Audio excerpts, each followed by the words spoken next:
Now, a story that is really special for us to tell you about. 5.5 years ago, Ryan Divney was an honor student at West Virginia University.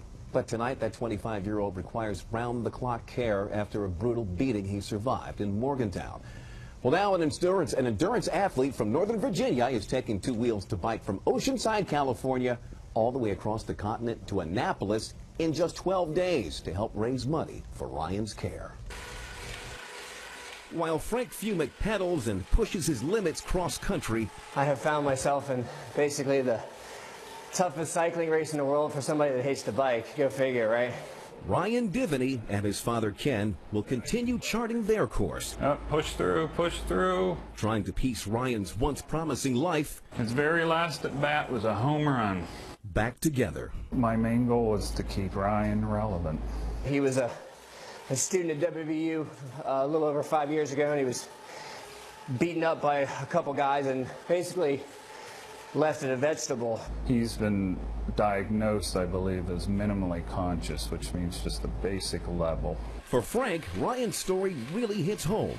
Both from Northern Virginia, both come from nice families, both went to WVU. I went there as well, and I thought how easily something like that could have happened to me when I was there. So this endurance runner is going to the extreme for Ryan. The race is 3,000 miles from Oceanside, California to Annapolis in 12 days or less. But the clock doesn't stop.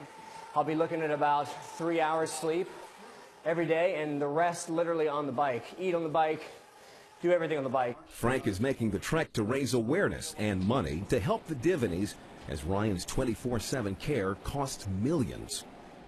It's tough to understand doing that. I think he's going 250 miles a day on a bike. We're just going to shake hands, right? A parent dealing every day with the unimaginable. There you go. 2.5 decades ago, when he was born, I was willing to accept whatever condition he was born into and put in that sort of effort, and that hasn't changed. A weekend warrior vowing to go the distance. And 3,000 miles for Ryan's sake. I'm trying to realize what poor Ken and his family deal with every day. You know, I can see the light at the end of the tunnel.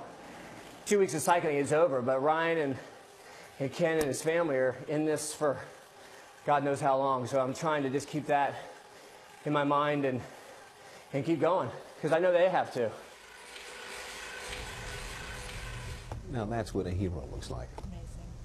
Now, in case you were wondering, 2 men were convicted in that beating incident that left Ryan incapacitated. One of them served 4 years in jail, the other one 7 months. If you want to learn more about Frank Fumick's ride or this cause, please log on to WJLA.com.